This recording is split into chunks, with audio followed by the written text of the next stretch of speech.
Salam Bapak Ibu Saudara yang dikasih dalam Tuhan dan pendengar setia Berita Selamat Jadi Dumah dimanapun pada pagi hari ini. Saya Pikaris Miryo Santana akan membawa kita dalam renungan firman Tuhan yang didasari di dalam surat 1 Korintus pasal yang ketiga, ayat yang ke-7 hingga ayat yang ke-9 yang berbunyi demikian. Karena itu yang terpenting bukanlah yang menanam atau yang menyiram, melainkan Allah yang memberikan pertumbuhan. Baik yang menanam maupun yang menyiram adalah sama, dan masing-masing akan menerima upahnya sesuai dengan pekerjaannya sendiri. Karena kami adalah kawan sekerja Allah, kamu adalah ladang Allah, bangunan Allah. Amin untuk firman Tuhan.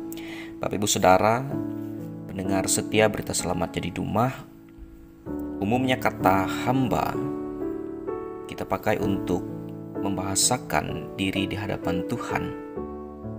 Kita mungkin pernah mendengar arti kata hamba atau budak dalam Alkitab, baik di dalam Perjanjian Lama ataupun Perjanjian Baru.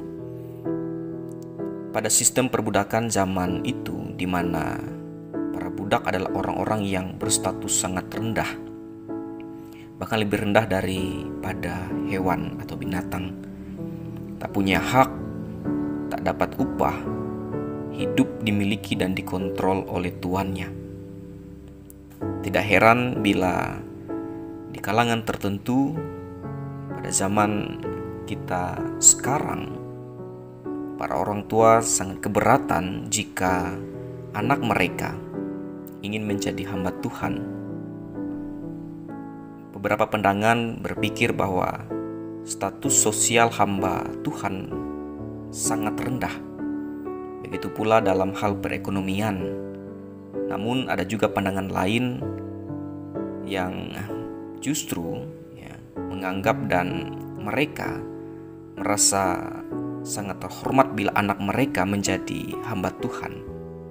Sebab dalam pandangan mereka menjadi pendeta atau hamba Tuhan yang menduduki jabatan di dalam suatu gereja tertentu justru akan meningkatkan pengaruh dan status sosial yang berbeda bagi mereka. Nah, Bapak Ibu Saudara, dalam hal ini bagaimana kita meresponi ketika kita terlibat dalam pelayanan atau waktu merespon ajakan untuk melayani. Paulus memperkenalkan istilah lain untuk memahami arti menjadi seorang yang melayani Allah. Ia menyebut dirinya dan semua yang terlibat dalam penginjilan, misi, pengembalaan, pembangunan gereja, dan berbagai bentuk pelayanan lain sebagai kawan sekerja Allah, sambil tetap memakai istilah pelayan Tuhan. Bapak Ibu Saudara, kalau kita melihat bahwa istilah dalam perusahaan, kawan sekerja atau partner, bisa juga disebut sebagai seorang kolega atau rekan. Nah, ini menunjukkan suatu kedudukan yang sangat penting dan terhormat. Konsep paradoks ini sebaiknya ada bersamaan dalam diri tiap orang yang terlibat sebagai pekerja Allah. Kita adalah hambanya karena karunia yang Tuhan berikan, yang telah menyelamatkan dan membuat hidup kita menjadi miliknya. Kita adalah kawan sekerja Allah sebab dalam keajaiban anugerah dan cara Ia mewujudkan rencananya dalam hidup kita, Ia menjadikan kita sebagai rekan sekerjanya. Jika konsep ini benar-benar kita hayati dalam kehidupan kita masing-masing, tentu dalam lini kehidupan yang kita jalani, kita tidak akan bersaing dengan sesama sebagai pekerja Tuhan atau kawan sekerja Allah. Tetapi bagaimana kita bekerja sama, kita tidak menilai pelayanan dari cara pandang yang lepas dan pecah, tetapi dari perspektif kebersamaan, yaitu keutuhan tubuh Kristus. Kita bersyukur boleh berjuang dan semua yang kita kerjakan untuk saling melengkapi, dan Allah nyata dalam setiap tindakan dan pelayanan kita. Amin untuk firman Tuhan. Mari kita berdoa.